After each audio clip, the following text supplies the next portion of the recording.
Good morning. All is ready at the United National Congress head office Chaguanas for a Sunday morning 11 a.m. press briefing. Senator the Honorable David Nakhid and Senator Anil Roberts are standing ready.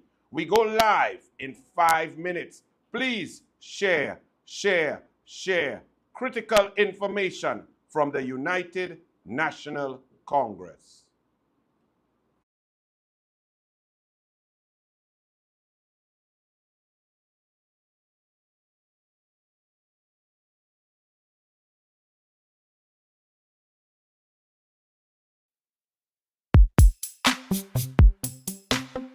As you walk with us to the part of life, you will never have to walk alone.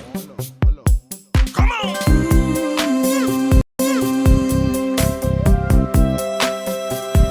When you walk through a storm, hold your head up high and don't be afraid of the dark. At the end of the storm, there's a rising sun. Look for the rising sun. And the sweet silver songs of the sky. Put God in front, and we'll walk behind. Walk on through the wind. Walk on through the rain. Door to door and hand in Though hand. your dreams be tossed and blown,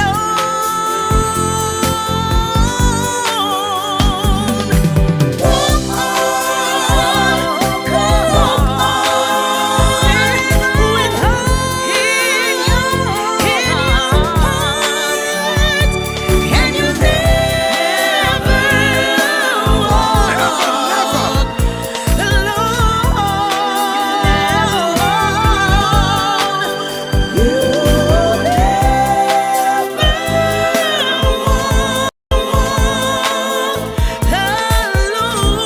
So put your hands up high and let's reach for the sky for the rising sun.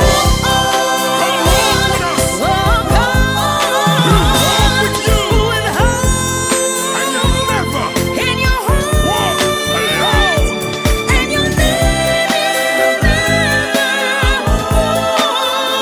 Never walk alone. Never walk alone. Never walk alone. You'll never walk alone, with the UNC.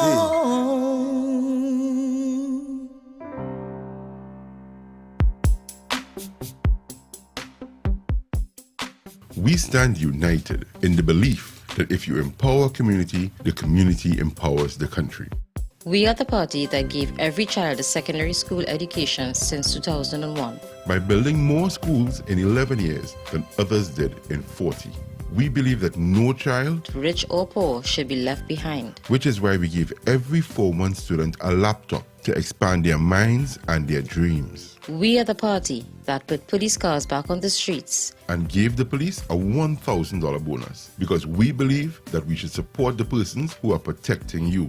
We are the party that reduced the murder rate to its lowest in 14 years. We expanded GATE, stopped the property tax, and increased maternity leave.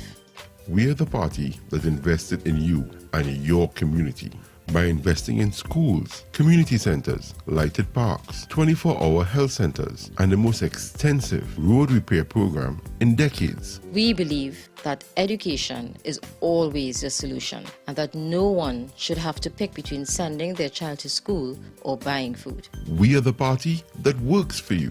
We are the first responders in every situation, working to deliver a better standard of living for you and your family. And most importantly, we have confidence in you, the people of Trinidad and Tobago. This is not a campaign, it's a movement. a movement based on building communities and strengthening families. Come out and join us, and together we will get the nation working and moving again. Our children will once again have access to gate and technology We will improve healthcare. by cutting the time it takes to see a doctor in an emergency. We will establish a senior citizen unit in every major hospital and staff the hospital with the doctors and nurses you need to create a first-class healthcare system. We will focus on creating high-paying jobs, fixing our laws to remove red tape, and ensuring that you and your family are safer. We will reduce corporate taxes to jumpstart the economy, create a special investment zone along the East-West corridor, and work with entrepreneurs to build a digital economy. This is an investment in your community to move the nation forward and get TNT working again. Whether you are from 4th Street in Barataria to Railway Road in Dow Village, from Green Street in Tunapuna to Clark Road in Dibay, from La Hoqueta to Maruga, from Miaro to Scarborough, we are one people with the same dreams of a better tomorrow. And when we stand together, we win together. We are UNC and proud.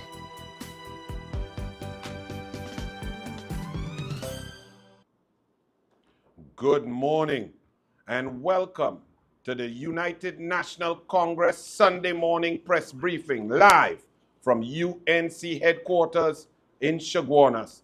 My name is Anil Roberts, and it's a great pleasure for me to introduce to you the first speaker this morning. He is a former national footballer, a man who carried this country heart and soul to Caribbean championships, MVPs. He was the first ever Trinbagonian to play in the European Champions League for Grasshoppers. He is a man whose career was nearly ended in 1996, but worked hard for 8 months relentlessly to ensure that he could play for his nation, bring pride and glory to Trinidad and Tobago, whether in the Hasely Crawford Stadium or internationally in the red, white, and black. He played with his heart and soul and inspired generations to move into the professional ranks. He's a graduate of the American University, graduating with a GPA of 3.76 on the honor roll, with a degree in international studies. This is a man who, when he was playing his professional career, fought for those who were down-pressed. He did not think about himself and his money and the largesse and the US dollars and pounds that he was earning. He fought for African brothers who were being abused in the professional leagues, who were being treated and disregarded and disrespected. He could have stayed silent, but he chose not to. This is the caliber of man that represents the United National Congress. And to anyone who just runs daddy's company and joins the PNM to jump in the Senate and read off an iPad worse than a 5-year-old, yes, Richie Sukai, you have some respect for those who have served their country well. Nobody knows you. Nobody knew you. You've done nothing for the country. All that has happened to you is because you were not chosen by the UNC to be mayor, because you were not chosen to run for a seat. You jumped into the PNM with air conditions being donated. So mind your words. Don't attack a national hero who has given blood, sweat, and tears for this country. You joined a bag of corrupt gangsters called the PNM, Richie Sukai. So this is for you. You may have a degree or two, but obviously they didn't teach you to read. This press conference is going to be fire because the UNC stands ready for governance. Our country has been decimated by the PNM. And I bring to you now the first speaker, a man who is a patriot, who showed that he is selfless in his fight for the people of Trinidad and Tobago, not about himself or getting contracts or bigging up his daddy's diesel company. I now bring to you former national captain, Senator, the Honorable David Nakhid.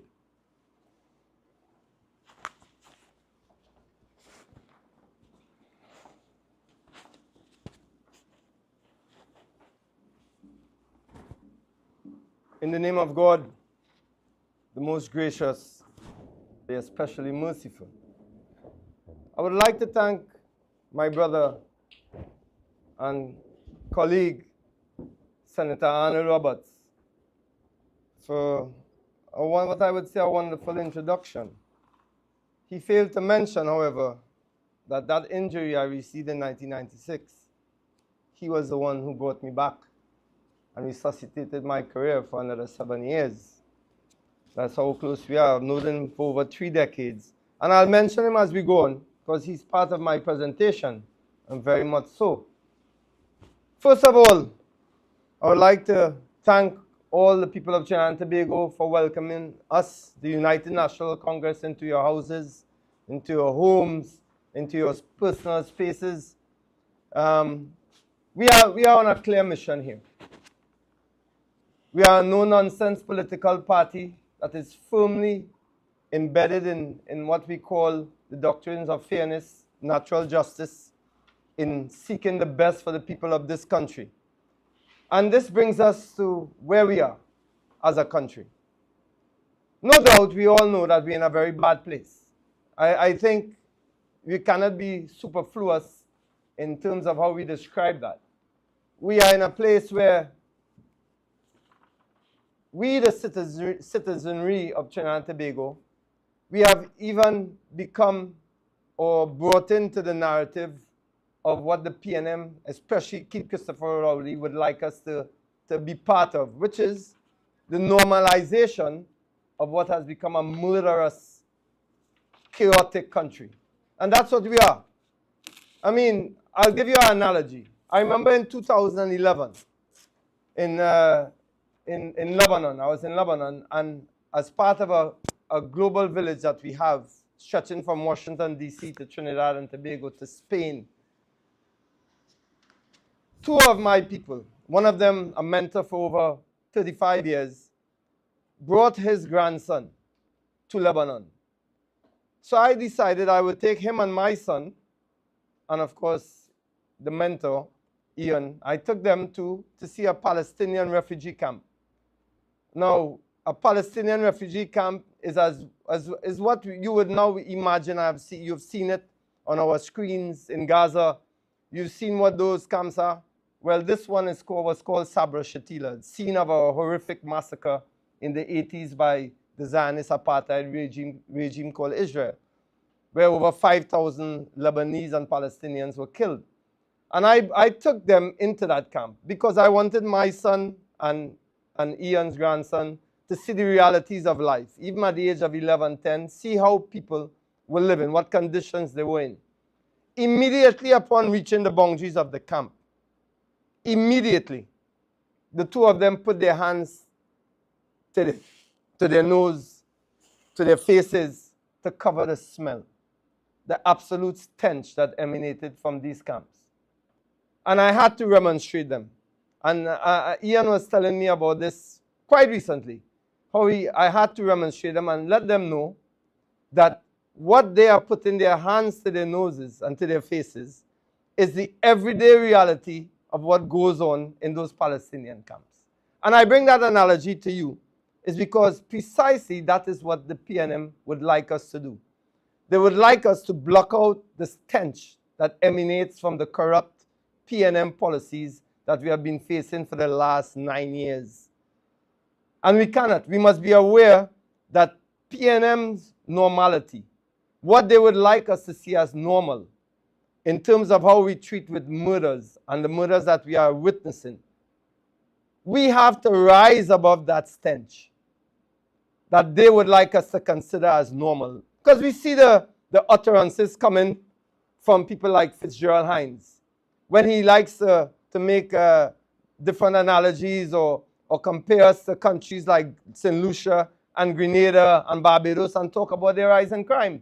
But what this failed Minister of Insecurity doesn't recognize is that the conditions that now that the PNM has foisted upon the people of Trinidad and Tobago now exist in those Caribbean areas.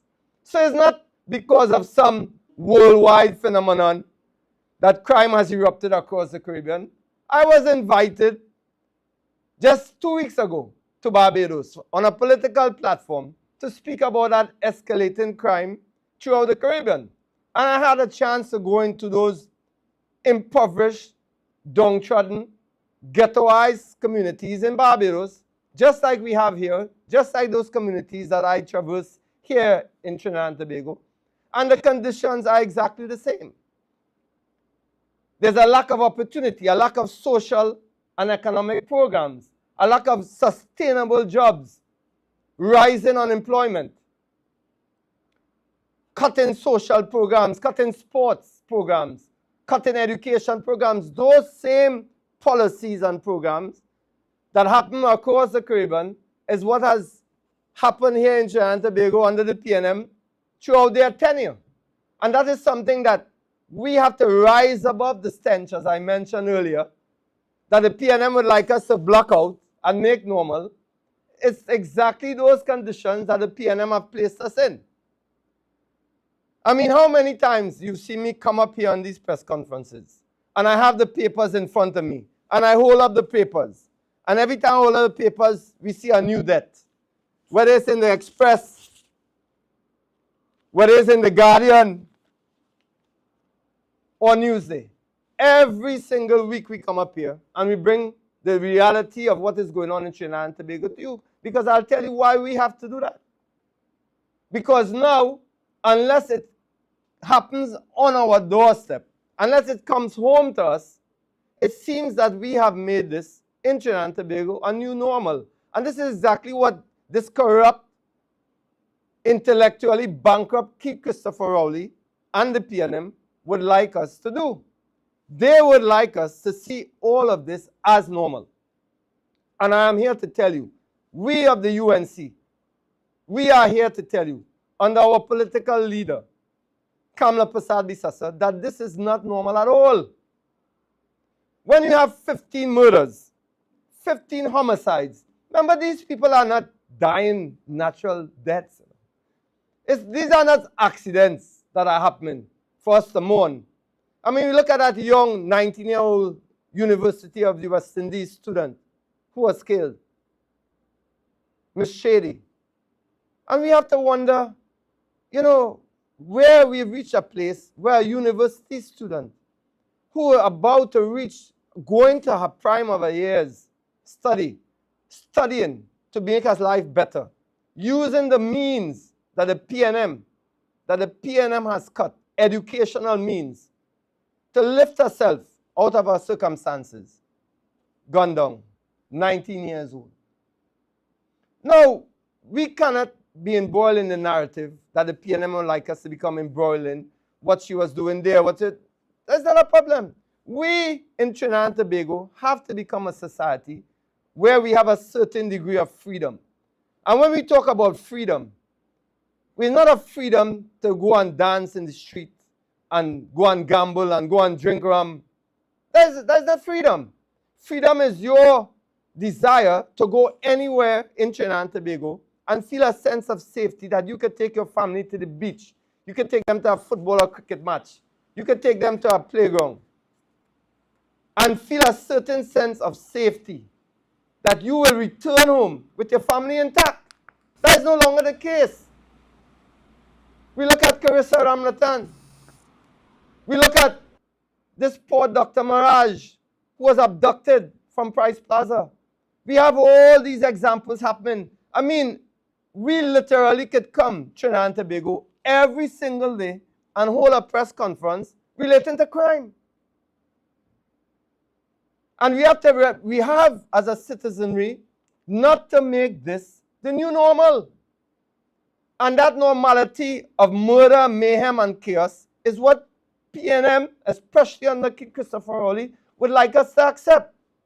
And we of the UNC are saying we do not accept it. In 3 days, 2 days, we had over 15 murders, as I said.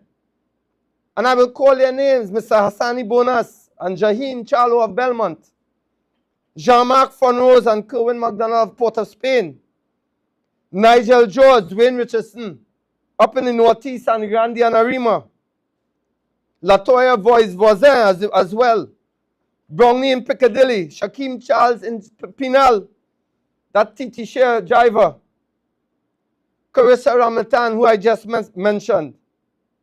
3 who were killed in Cunupia. 3 who were killed in Cunupia. These were murders that under a government that actually does some work would be avoided. But we have a Minister of National Insecurity who spends his time on Facebook. And I know it's a whole day Fitzgerald Hines spent on Facebook, because anything more than 4 paragraphs, he would need a day. And he had so many typos and grammatical errors, I know that nobody did that for him.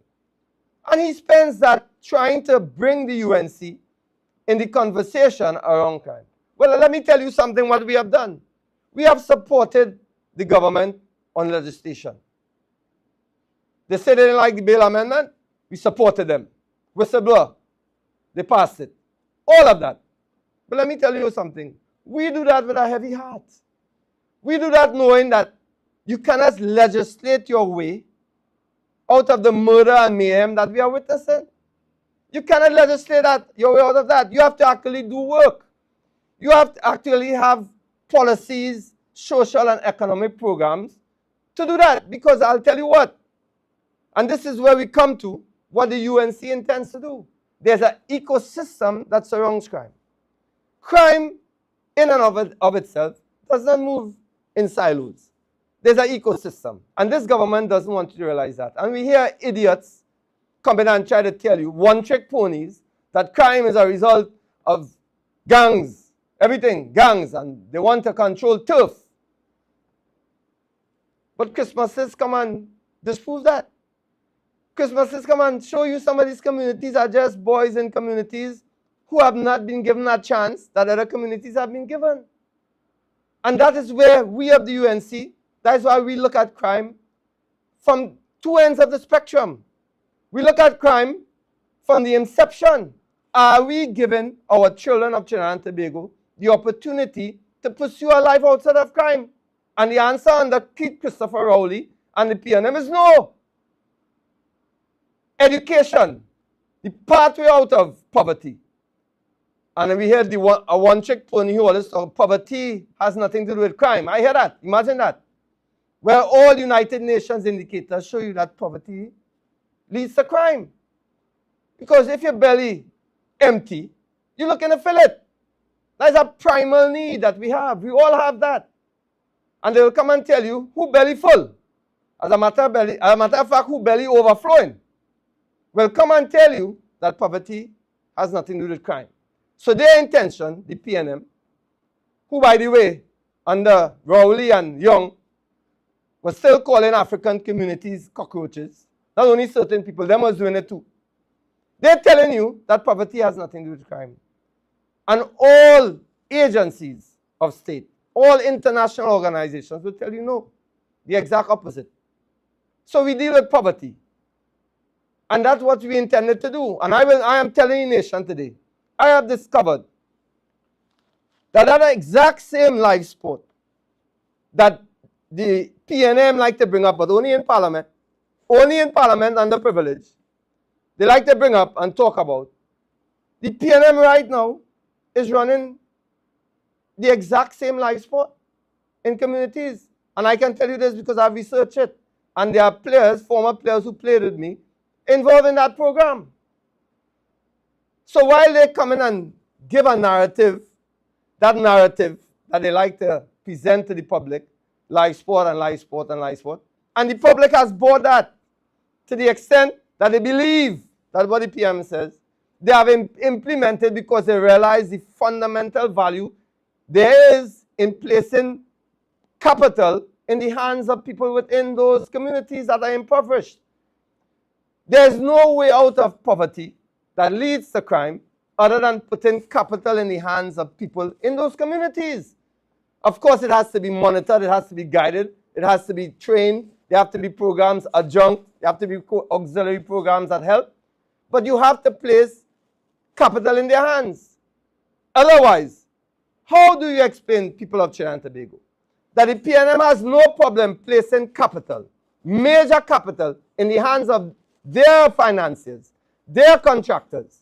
I mean, it has gone to the ridiculous, whereby if one of their contractors need a loan, all he has to do is ask the government to put the land or whatever entity in his name and give him the chance to go and get a big loan from the bank. You're talking millions of dollars. But when we recognize, the UNC recognizes, that you have to go into these communities to avoid people from going the way of crime and put money in their hands to feed their family. All of a sudden you hear the UNC giving money to gangsters. So it's not people, when you have to feed African people. By the way, the 13 or the 15 who were killed, African people, coming from communities that vote 100% for the PNM. When it's time to give them money, capital, to improve their lives, the PNM has a problem. But when it's time to give money to the upper class contractors and financiers, the PNM doesn't have a problem with that. They will sign over land to give them access to capital to go on and make money, of course, to kick back to the PNM. I am telling you, as an ecosystem, when it comes to crime, we have to fix it from both sides. So when we decide, as a party, when we come into government, that we're going to go into these communities, not in any shallow, vacuous way, like the PNM does, not with pronouncements that we're going to be more robust and have patrols, but we go in a substantive manner, where we have talent identification officers, when we have sport development officers, when we have homework centers. Half of those communities, I was up in Mongo yesterday, and there's a community center that could be a homework center that has been unused for years. Unused for years. But the PNM, when time to give money to their financiers, will come and rebuild it. Mash down, rebuild it, just to put money in the hands of the financiers. Instead of doing what they should do. Remodel it. Make it fit for purpose. That people could come, have a computer lab. All of these things, people of Trinidad and Tobago, is what prevents the crime, escalating crime that we see. Not only in Trinidad and Tobago, but across the Caribbean. There's no magic wand. But what we have in PNM, we have the magicians of Pharaoh. Pretenders, mocking pretenders. All of them at once making you feel that they could do something substantive. But they are the magicians of Pharaoh. They have done nothing. Do you all remember, people of Trinidad and Tobago, the Economic Recovery Committee? You all remember that? It was announced with a lot of pomp and ceremony.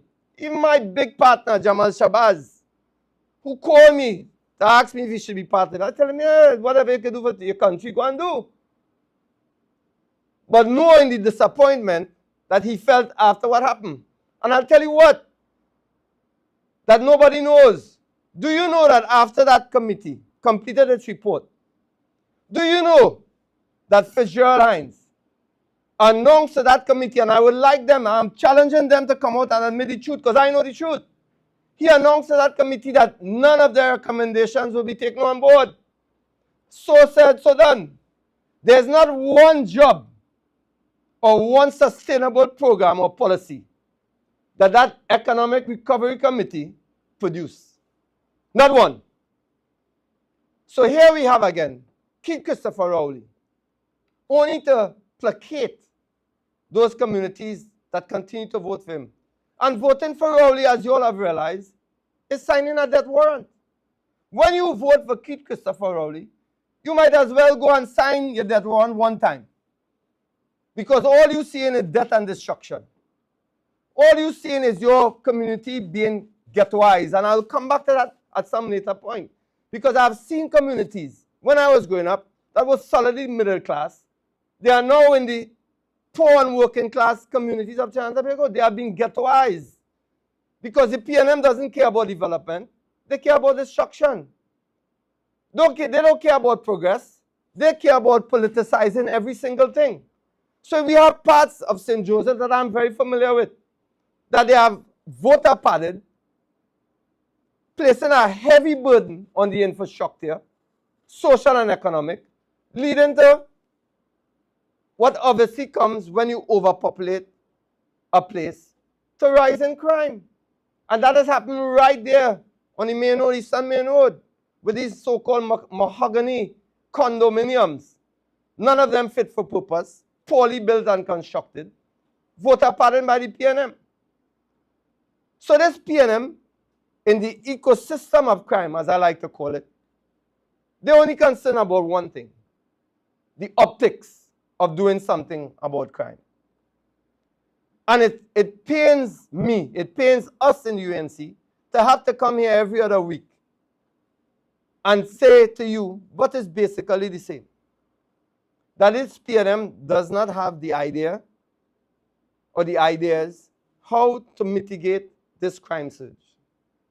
And I have told you repeatedly that we do. We will not have a decrease in education like the PNM has done with GATE, which they have cut from almost 700 million under the UNC to 300 million or maybe less.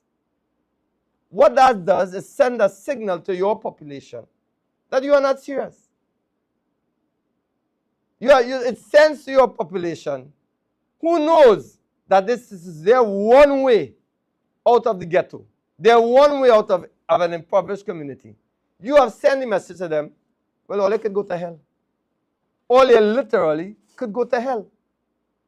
Because I'm cutting your way out of that. Secondly, the social programs that we had. The PNM is now trying to play catch up under Foster Cummins. I went into Foster Cummins' Facebook page. If you look for the first 3, 4, 5 years, Foster Cummins has little or nothing but him doing exercise. In the last couple of months, there's a flurry of activity with all kind of short makeshift programs in order to appear that he's doing something. And when you look at them forensically, they are what they're doing and nothing is the same thing. They have gone into NESC centers. They're trying to improve that, which they cut. Under the UNC, we were graduating 3,000. NESC, MIC, Milat. Under the PNM, they have revived those programs in the last couple of months and graduating 24, promising to graduate 100, with all kind of RAP and GAP programs that they call in geriatric assistant program, retired assistant program, GAP and RAP. And when you look at them, they're soft like pop. All of these programs. But it's up to you, the citizenry of Trinidad and Tobago, to realize that this PNM continues to take you for a ride.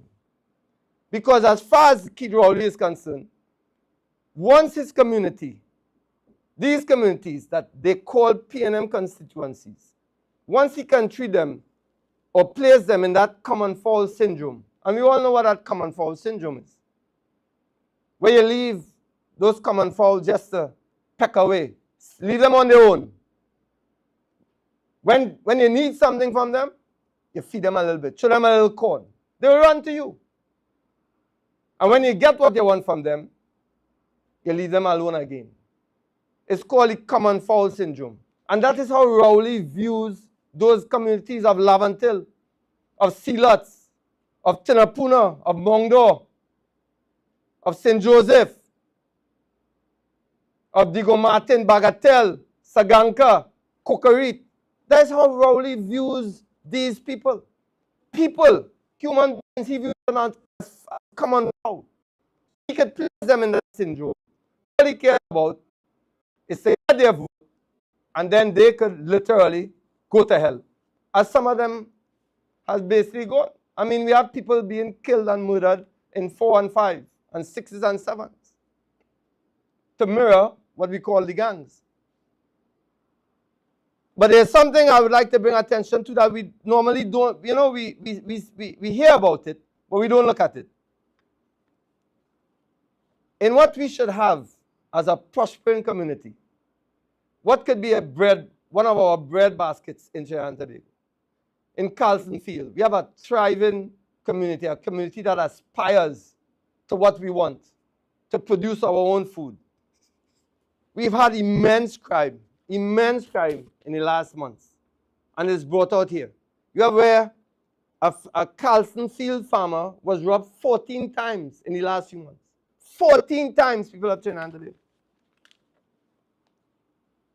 And when you look at the article here in The Guardian, you see the kind of horrific ordeals and circumstances that they are going through. Where one was killed, Christopher Christian, after 4 armed bandits invaded his family's home on Connector Road. His father was shot 4 times in his stomach, fighting for his life still at Eric Williams. And these are farmers who are begging. And it goes out in what our political leader said. They are begging for protection. They're saying, well, we need guns to protect ourselves. And they have to go through hoops to find protection. And these are the people we look to provide us with food. So we understand when we see the kind of negligence, the lack of apathy, or the complete apathy that the PNM has for these kind of communities. And we don't have to ask ourselves why. If we continue to ask ourselves why, we are the fools. The PNM clearly has no interest in making these communities better. What they are interested in is making sure that 1% that it continue to import all our food to the tune of almost $8 billion. They want them to flourish. But these farmers on the ground, working day and night, back-breaking labor to provide us with food, they don't care about them. And they are saying that here. Jita Lakan, I have to call her name, livestock farmer, has been robbed 14 times in the past 10 years. She has lost confidence in the police. For her, the Carlsonfield community needs the army to keep it safe. And listen to this, between March and July 8th, there have been 22 violent home invasions in the farming community. And the farmers are convinced the police are incapable of catching the criminals. Listen to that. If that is not an indictment, tell me what is. Because the government, this PNM government, continues to have at its helm not only a failing commissioner, but a minister of national security who clearly does not know what he needs to do to get things done. And you have a population begging the prime minister since over 2 years to get rid of this minister of national security. And he continues to tell you, well, hear what? You two, with your concerns, can go to hell. So I am saying to the people of Trinidad and Tobago, it is time for us to tell Keith Christopher Rowley that he needs to go to hell. It is time that we, the people of Trinidad and Tobago, tell Keith Christopher Rowley that the PNM is no longer fit for purpose. That the PNM has no choice but to demit office, call election, and let people, which is the United National Congress, come into play. People of Trinidad and Tobago, I know I will come again in the next few weeks because I know that we are unfortunately saddled with a government that has run out of ideas, if they ever had any. And they have no intention of making your lives safer.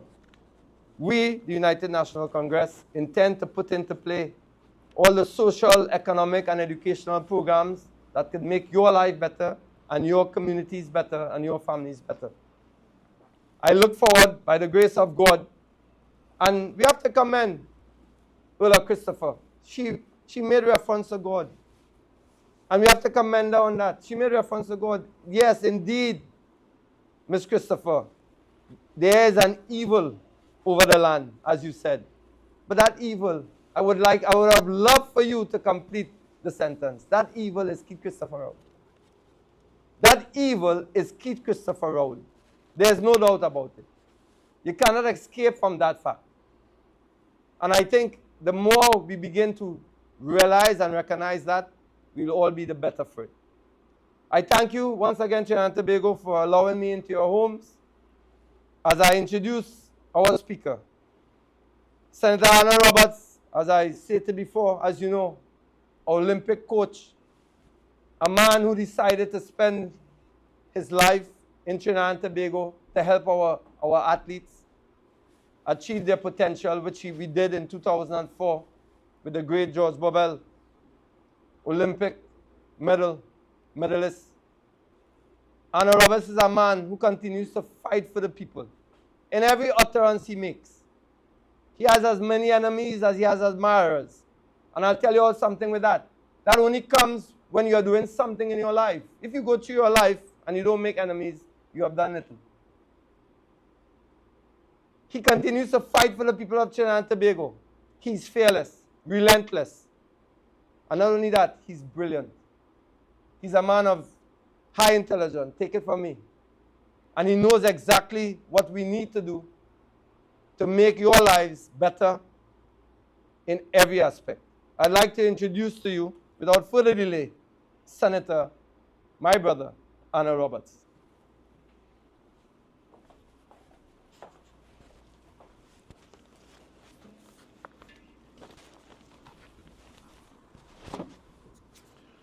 Good morning.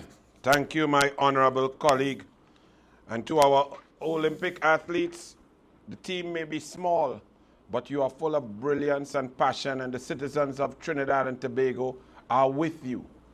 The United National Congress understands that your journey has been made that much harder to represent our beloved nation because of the lack of resources that the PNM has starved you of. We understand that. And have no fear, help is on the way. But still, go out there, Olympics starting next week, and represent your country to the best of your ability. You have our full support, love, and respect. Good morning, UNC family. Good morning, Trinidad and Tobago. Let me start off with condolences. Condolences to those 4 families who've lost people to dengue because mosquito bite us. Condolences to those people who've lost loved ones this year because you went to the river or to the beach and there were no lifeguards because the PNM don't want to pay lifeguards and they're understaffed. Condolences to all of those who have lost lives on the roads because the PNM leaves our roads in a dilapidated state, unprotected, unlit, from Maruga straight up to Matlot, across the Caranage. Condolences to all those families who lost loved ones by the gun, by illegal ammunition, illegal firearms, from an open border, left open by the PNM. Condolences to each and every one, all the families, some who have lost loved ones because of the lack of oncology drugs, those who have lost loved ones just from pure negligence. This is why politics is important. And this morning, we are here to discuss, first and foremost, the Minister of Death, Terence Dialsing. We can see that 4 deaths from dengue, from a mosquito. Understand, the science has been proven. This is totally controllable. This is totally preventable. The information is there. You need to educate a population, keep resources in the hands of the government officials and the agencies that are responsible for monitoring and eventually dealing with any potential risk or danger of mosquito infection. The Minister of Health, who is totally unqualified, incompetent, uneducated, and not suited for purpose, is the one telling you that 4 dead people of dengue, which could have been prevented, is not a public health emergency. We in the United National Congress beg to differ, and we have doctors of decades of specialist intelligence and qualification who would tell you that 1 life lost to dengue is a public health emergency, far less for 4, simply because it is preventable, and it is the lack of will, the lack of investment, the lack of putting resources by the PNM, which we will discuss later why they do that. Because any dollar spent on saving your lives, any dollar spent on direct charges is a dollar less for the PNM to steal. So I take you to this. I don't normally do this because these newspapers are responsible for the PNM being in charge because they don't print the truth. They're starting to print the truth now because We are at a desperate level. Our country is crying out. At every level, we are at a position of pain and suffering. So even these PNM newspapers are forced to print the truth. As dengue cases rise, says the Guardian, Sunday, July 21st, page 6. As dengue cases rise, Insect Vector Control Division struggles. Now, why would they be struggling? There's a government, a PNM government in place. There's a cabinet. There's an allocation of resources. There's a budget. So there's only one answer, that the PNM does not think your health and your safety is a priority and therefore has not directed resources to insect vector. The Insect Vector Control Division, IVCD, which is responsible for protecting citizens from vector-borne diseases, lacks equipment, manpower, and vehicles to eradicate infestation of mosquitoes in areas spanning from Caroni to far-flung Cedros. One of the IVCD's functions is to monitor and control insects and organism vectors through detection and surveillance activities to prevent outbreaks of diseases. Yet there's an outbreak of a preventable disease because the PNM cannot monitor, cannot strategize, cannot plan, cannot implement to save you from mosquito, far less from criminal gun-wielding bandits with no FULs, with illegal ammunition and illegal weapons. This is our lot in life because some of us determine and decide to vote for the corrupt PNM. Understand this. The PNM's view of discretionary spending is that they will spend money, as Senator Nakhid said, on vacuous projects that they could corruptly whisk away your money to financiers and contractors who they meet with. They knock glass, eat shrimps, and drink scotch. That is PNM. Because money spent on direct charges, for example, to protect you, for wages, for cars, for maintenance, for chemicals, for insect vector, that is money that they cannot steal because that has a direct cost and a direct charge and a direct benefit. The PNM is so directly corrupt that they prefer to steal money and let you suffer, then tell you that there is a dunce of a minister of health who says, you are dying, but it's not a public health emergency. They said that same thing for COVID-19 when the UNC asked to debate a public health emergency from January 2020 throughout. Dr. Lakram Bodo, motion after motion in the Senate and the Parliament, knocked down by the blue-haired lady, the Speaker, and the now PNM President, former President of the Senate, the PNM Kangaloo, who refused to debate, and over 5,000 citizens lost their lives. The death rate at the ICU was 94%, one of the worst in the world. People were dying at home in tents, no oxygen, no prevention, nothing. Every variant known to man walked across from South America across that 7-mile gap, Gulf of Paria, into Trinidad and Tobago. Yet the PNM told you and shouted out that they're number one in the world. They are the worst. They're the most incompetent. Dengue is something that should never come back. If we leave the PNM there, in next 10 months, we might be fighting the bubonic plague. They are so backward. They are so corrupt. They are so inept. They are so dotish. It is not funny. This is not funny. Dengue, the mosquito, a mosquito bites somebody gets infected with dengue, the mosquito fly around and bites somebody else. There are over 335 cases just in this area reported. And everybody knows in Trinidad and Tobago, if that's reported, you have to multiply by 10. So there are over 3,500 cases just in this small area and probably more deaths. 21 babies died in a NICU because they couldn't clean. They couldn't clean. They couldn't sanitize. They didn't want to pay money to keep the NICU clean for little babies. Why? Because that's direct charges. And PNM likes discretionary spending. You know what discretionary spending mean? Them could thief. PNM loves to inflate discretionary spending. They attack Kamla Prasad Bisesa for wage negotiations.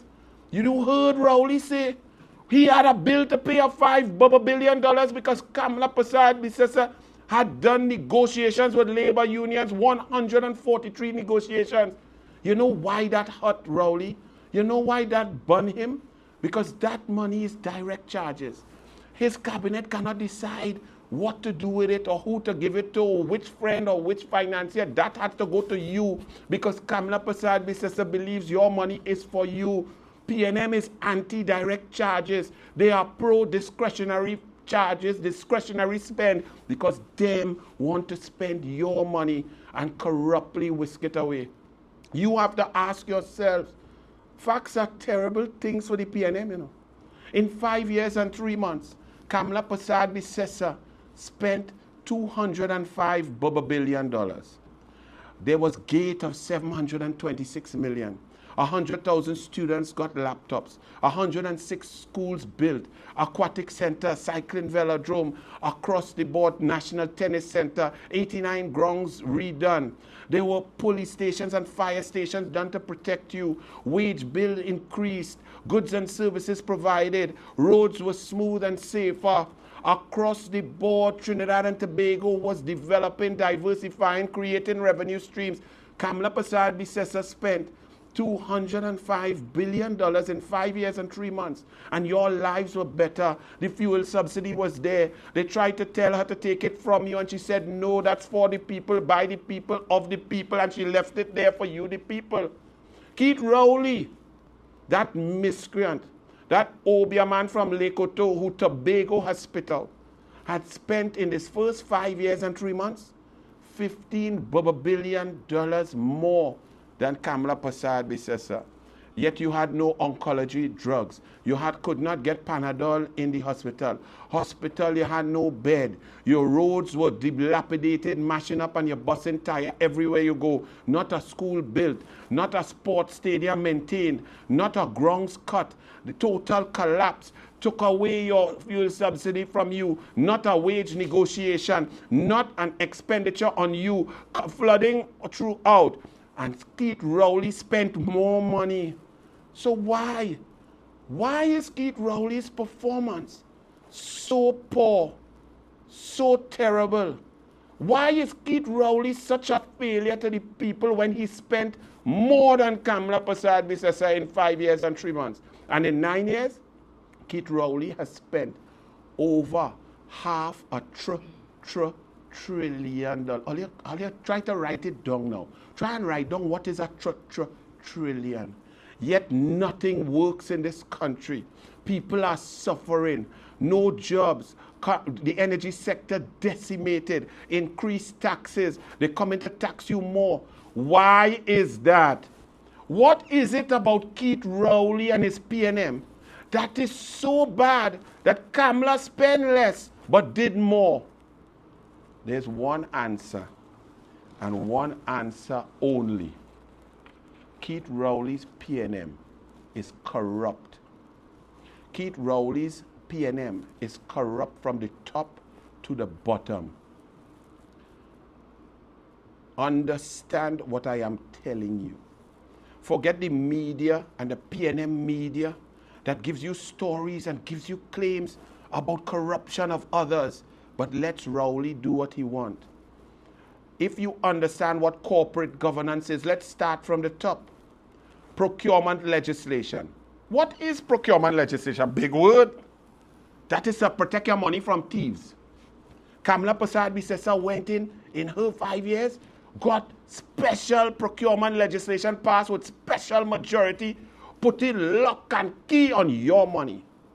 Keith Rowley and his government for 5 years left it languishing, did not proclaim it, then decided, this thing, too strong, too much protection over the people's money.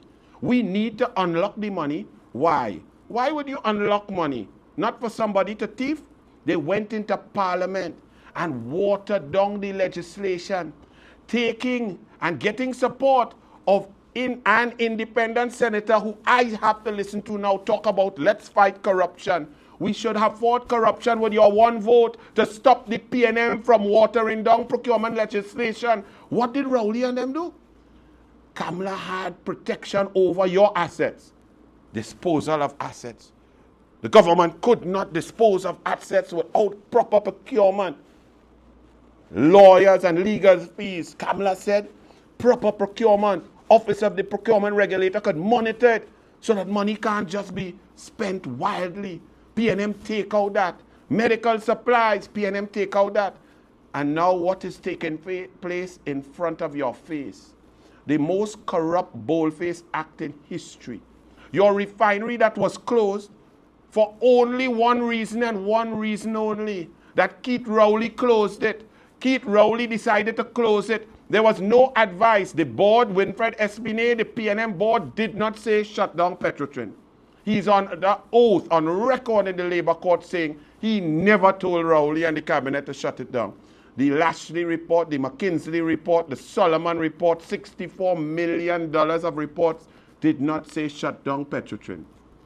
Kamla Prasad Bisesa brings out in a press conference the now infamous fake oil scandal. And then all of a sudden, Petrotrin is shut down. Evidence cannot be gathered. Rowley puts his attorney, who knows nothing about oil, in charge of heritage.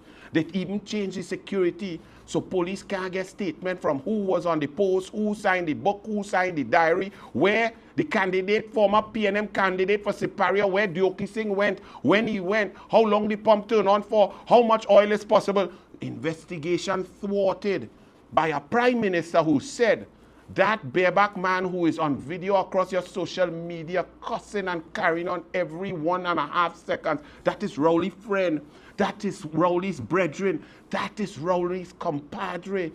The refinery is shut down. Now Rowley miraculously, as he removed disposal of assets from under the watchful eyes of the procurement regulator, decides he wants to sell your refinery. It belongs to you. Now understand this. Let us pretend Jindal was not on corruption charges first. A prime minister who is in charge of the final decision on who should get what and what process and what sale and what price must never meet with those who would like to purchase assets. It simply is not on. It's a red flag. It's an opportunity for corruption. Developed countries do not have that. We have competitive tender to keep the decision makers far, far away from those who would like to make money from purchasing assets. Rowley stands in your face, takes a picture with a businessman who wants to purchase a refinery.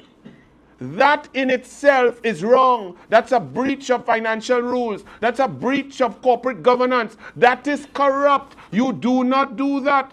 And secondly, what makes it worse? It's while a tender process is going on. So there was an invitation for request for proposals and tender actually going on. And Rowley showing preference, speaking about a preferred bidder, talking about this man and smiling and saying he's interested, and then say, what all you vex for? All you don't want investment? Yes, we want investment. But our constitution states that the resources of the nation must be made available in equity throughout for all. So who would like to give value for money? Let the competition begin. It does not say, let the prime minister meet with a man and shake his hand, eat shrimps and drink scotch, and maybe deal could cut at any time because no permanent secretary, no record, no information for the public. That is corrupt. But what makes it even worse is that Jindal is on corruption charges, and it seems that everyone Rowley does business with is on some sort of corruption charge. Whether it's Maduro and Delcy and Wilmer Ruperti and Paria Fuel and sanction busting and a Manolate ship coming down into Pointe-a-Pierre without documentation that Wademark had to ask for, and documents miraculously manifested themselves in 54 days after the ship gone. And Stuart Young said there was a sanction clause, and the only person who read it was Asha Javid upside down. And that's why the media is corrupt. Because how could she read? Where's the sanction clause? How they put in a clause after the so-called deal had been consummated? All of that surrounds Venezuela. All of that surrounds the refinery. And now we see Jindal. And then Rowley tells lies and says that he went to India to meet with Ambani to give him a cricket grounds and take away land from Pan. But you also met Jindal. But Kamala Prasad Bissessa showed you the truth. Jindal had been here a year and a month before, meeting with Stuart Young in the Ministry of Energy. Jindal was no secret. Jindal was with Rowley and his number one sidekick, Stuart Young. And therefore, for Rowley to say he did not know that Jindal was on corruption charges when those corruption charges brought down the Manmohan Singh government in India, either Rowley is a pathological liar, but no either. We know that. Just check Emailgate. But this corrupt action with your assets must stop. Rowley does it in your face. He breaks the law in your face, talks about it, and then all of you stay silent because Trinidad and Tobago, unfortunately, we become a land of cowards because the economy is shattered, because there are no revenue streams where you big business could earn a living properly with proper management, proper marketing, proper product and research and development. You depend on the government for contracts. The government now in Trinidad and Tobago's dying, bankrupt economy spends 78% of the revenue. And that is why we are cowards. Because you know it is wrong. You know Rowley is evil. You know what he's doing is corrupt.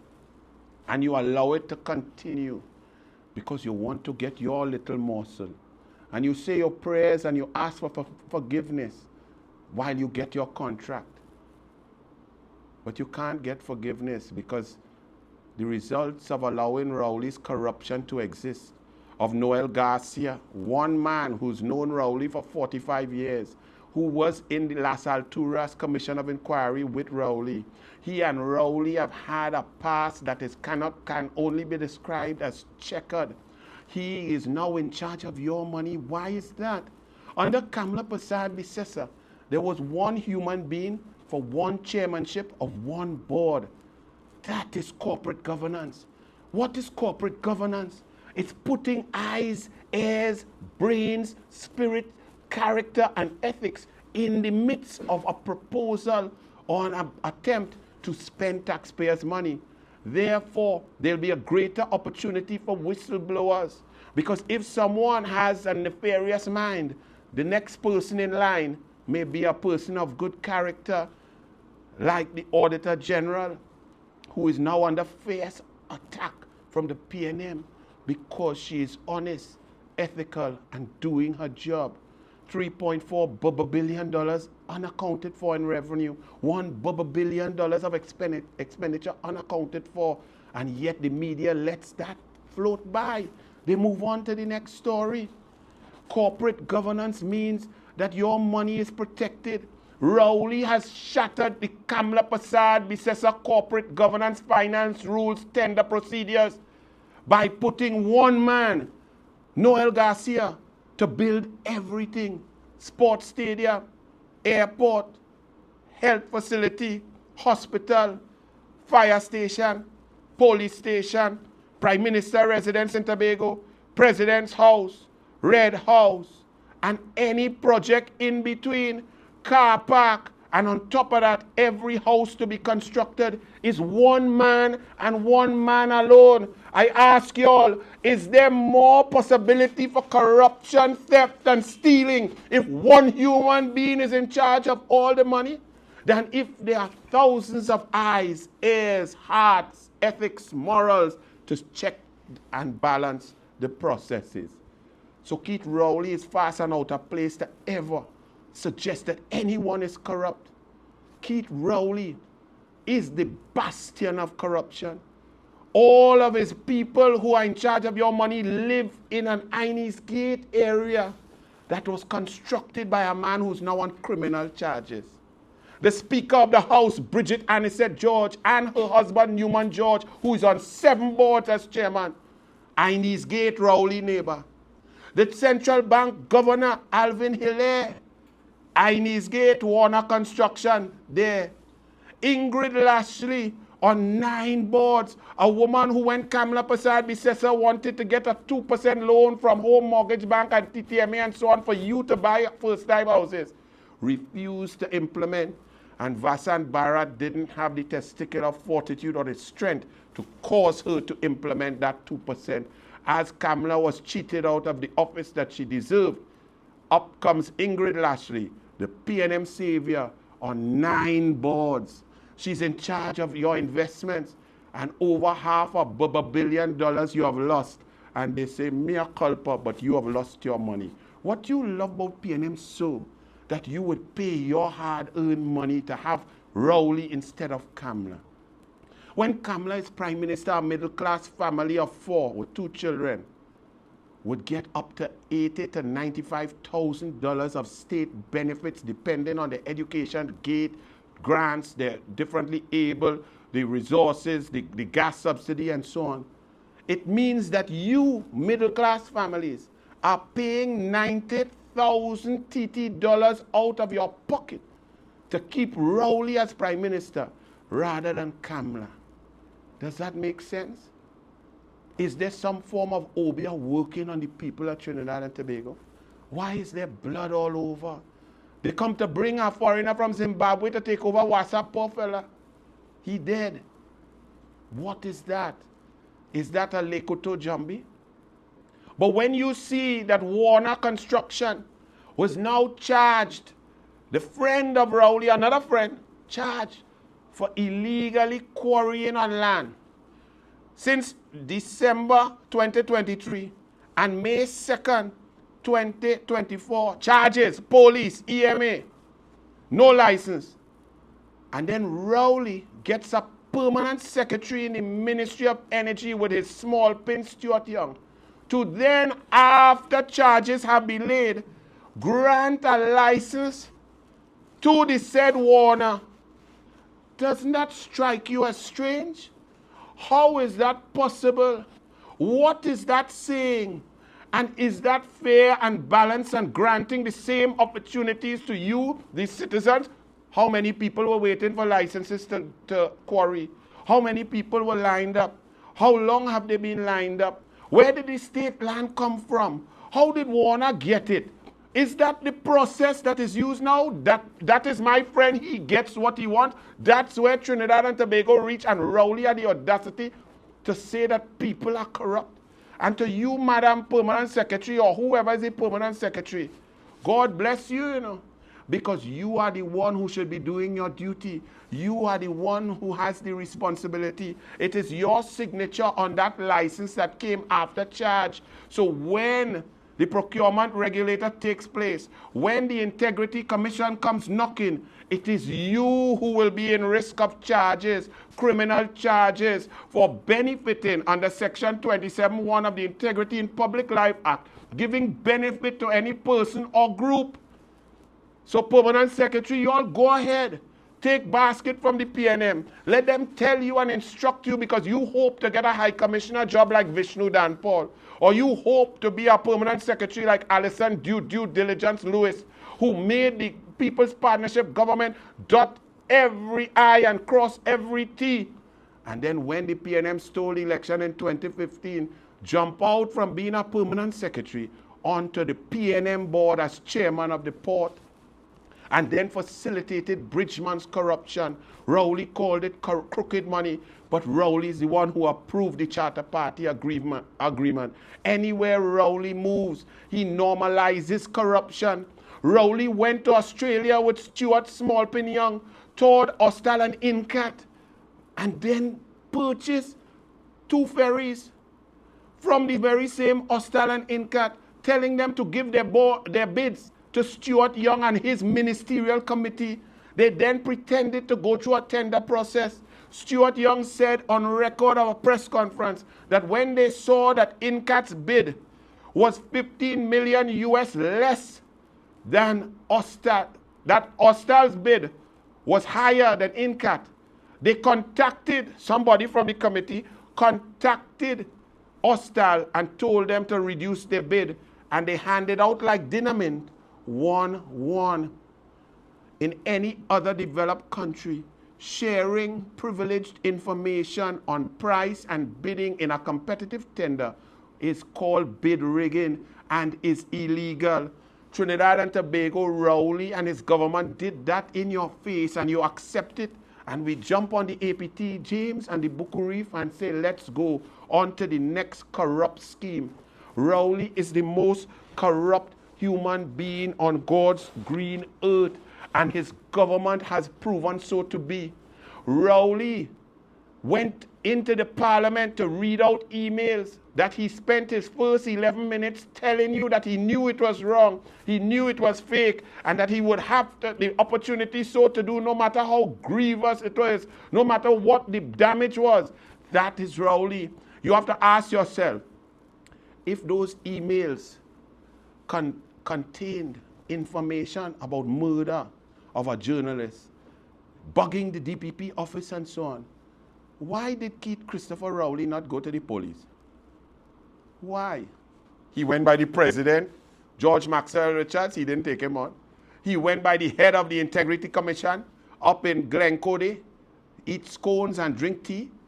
Then he came to the parliament with privilege to read out that nonsense that vaulted him into the office of prime minister, understand the character of the individual. Why he didn't go to the police? You want to know why? There is a criminal charge called wasting police time. And when you know, and when you read Rowley's first 11 minutes on his Hansard, he knew that what he had was not true. He knew that it was false. He knew that there were not even emails. 29 of the 31 things did not even have enough characters to be emailed. He did not go to the police because he knew he would be charged criminally for wasting police time. That is the prime minister you have put in charge of your money. That is the prime minister who's coming to tax you. That is the prime minister you have allowed to go now on his 10th budget to tax you and to increase discretionary spend. And by discretionary spend, he means Noel Garcia could build in Skinner Park 131 million with some flimsy plastic seat that when you sit down on it, you slip, you could fall down. You turn a football field into a sweating pitch. Build 2 car park for 140 million that nobody parking in. Build a Ministry of Health building that value at 165 million, but you have to pay 400 million. Build a red house for 442 million that's supposed to have brass railing. When you hold on to it, you could fall down the step. Have to take care of Senator John when she in she fancy shoes walking down the step, because if she only hold that cheap railing in the red house, she fall down and we can't afford her to fall down. Everything the PNM does is corrupt. Discretionary spending is spending with corruption. There is no procurement. Rowley finally, as I wrap up, Rowley said that he claimed that if he decided and his government authorized and decided which law firm to pay money to investigate the UNC, that he would have committed a criminal offense. Yes, Rowley, you talking it out, don't make it not so. Because the questions will have to be answered, just like how you went by the president in August 2021, and you caused her to cause Bliss Sipasa to misbehave in public office. That will be investigated. Your time is up, Rowley. Across the board, your decisions will remain there. All of you contractors who continue, I see glass going up in Balize House. Balize House, Rowley said when he came to be leader, was negative $4 million. The glass going up in Balize House, $120 to $150 million. Where that money come from? Raffle ticket, 3% of councillors' salaries. To all of you contractors who I saw with my own eyes, there will be an inquiry. Deputy Political Leader Jerlyn John, Rudal Munilal have promised that Balize House, that bastion of corruption, that monolith will be turned into a home for the homeless, for medical care, for food, for soup kitchen, to take care of the people, because it was built with the people's money. To you citizens of Trinidad and Tobago, I could go on, but I guess you understand now that this government is failing, that dengue is killing you, that crime is killing you, that we have an extra 1,000 ways to die because of the incompetence of the PNM, but Rowley has spent more money than Kamala Prasad, predecessor, yet nothing works, yet your salaries do not improve.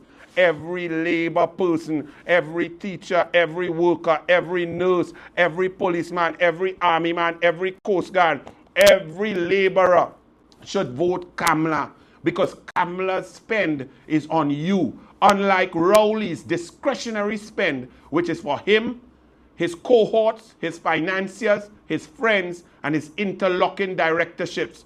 Corruption abounds when corporate governance is eliminated.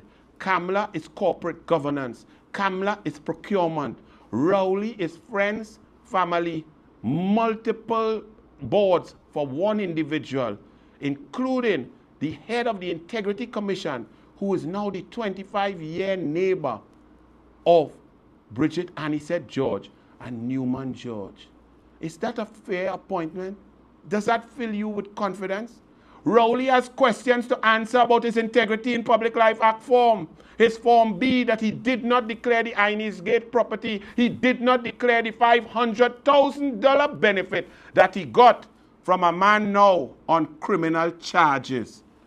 So to you, Trinidad and Tobago, God bless you. Be safe. We on our own. Lock up your house. Turn on your cameras. Make sure you have your friends on speed dial. Take care of yourself, because Rowley has infiltrated the police. Rowley has infiltrated every independent institution, and we are suffering. Hold strain. An election is coming. And when that election comes, vote resoundingly for UNC. Riot with your voting finger. Give Rowley the finger. God bless. Thank you. We'll take questions. Senator Nakhid is here also.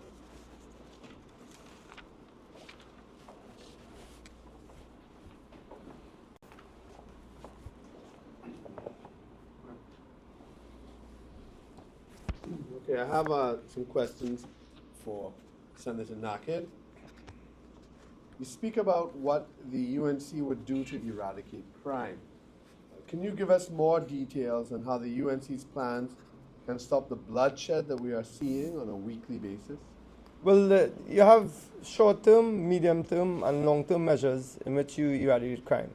The first one I alluded to before is putting money, some capital in the hands of people in those communities that they can have instant redress. They can feed their families. That's the first thing. That they can send their kids to school. They don't have to choose between sending their kids to school and possibly they going to work. Between buying uniforms or bags for their school and to have their own transportation to go to work. So you do that immediately, and that comes in the forms of grants. And that's what Kamala Prasad Bisa did with the milk grant. She did with the disability grant. All of those things that the PNM cut. So you immediately put money in the hands. But we have a PNM that when you put money in the hands of especially African people, when you do that, they make a whole lot of noise because they don't see, we have all these African communities who continue to believe in the PNM, but the PNM has never believed in them. And I'd like to say this, our deputy political leader, she always talks about, Jolene Jones, she always talks about you must have an advocate in the room. And I'm asking these African communities, these poor and disadvantaged communities, who is your advocate? It is certainly not the PNM. You must have an advocate in the room for you. And we intend to be that advocate. So we're going to have, of course, an increase in social programs. I think Senator Roberts alluded to that. The PNM speaks about it, but they never do anything about it. We're going to have an increase in our sport programs, which went from over 300 million to close to 13 million, which is nothing when it comes to sports. So we're going to must have an increase in those programs and benefits that target those communities that are now under siege. Okay, thank you. And for Senator Roberts, following up on your presentation, does the procurement regulator have oversight of the sale of the Petrotrin refinery to Naveen Jindal? And if so, how will this affect the negotiations? Well, by my recollection, my understanding, and from the debate when the PNM brought to the Parliament a bill to water down and to relax the conditions of the Kamla Prasad Bisesa legislation on procurement, disposal of assets, which this is, Petrotrin Refinery is a state asset, does not now fall under the purview of the Office of the Procurement Regulator. That and legal fees and medical supplies. Rowley and the PNM extricated that from under the protective eyes of the legislation. And we, the people, the UNC was there fighting. All 6 senators spoke 40 minutes each, saying this is wrong. We cannot allow and legitimize stealing. We cannot cut track for Guti to run. Why are they weakening legislation when we are trying to fight corruption? 8 out of 9 independent senators agreed with the United National Congress. But there was one independent senator who thought, oh, that's okay. They're coming to water down legislation to make it possible for people with nefarious ideals and concepts to steal. Well, I will vote for that. So they got 1 vote. So, to answer your question, Rowley could do what he wants because he has removed disposal of assets. They're disposing of our assets all around. And it does not fall under that legislation. Kamla Prasad Bisesa had it, and the PNM removed it. Furthermore, I like your question, how the reporter placed it. You see, you're speaking about Jindal winning. What are we talking about?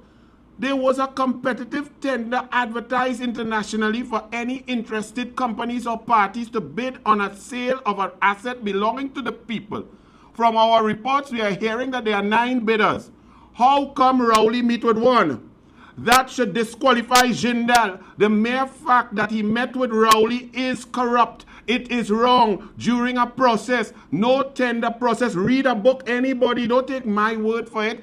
Jindal should be disqualified simply because he has been shown preference over and above other bidders during a bidding process. It is so simple. But under PNM, under this media, we allow Rowley, the most disgusting, disrespectful, dishonest human being, to just make fools of us.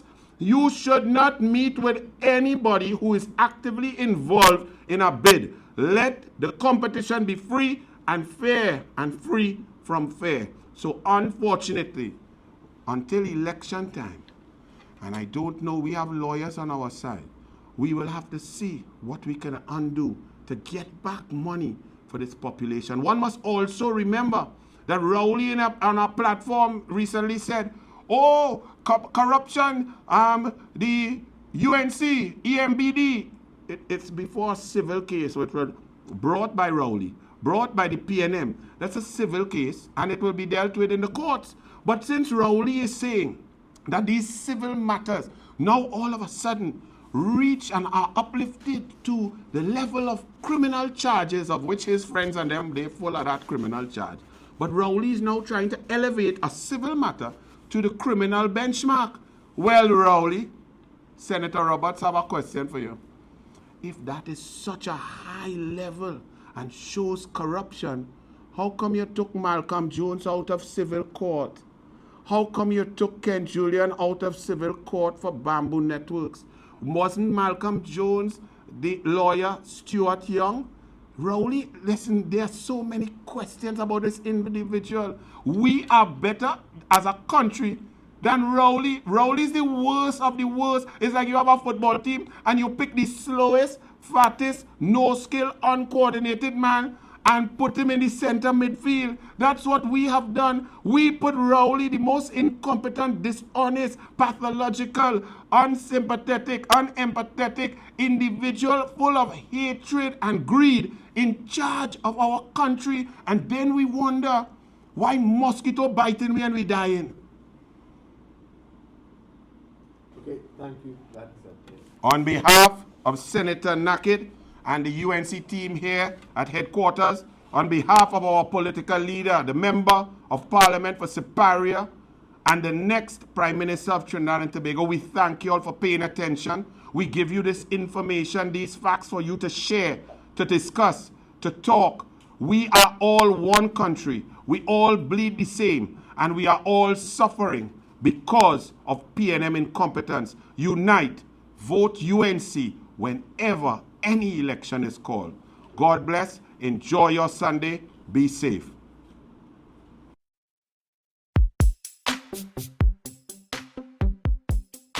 We stand united in the belief that if you empower a community, the community empowers the country. We are the party that gave every child a secondary school education since 2001. By building more schools in 11 years than others did in 40.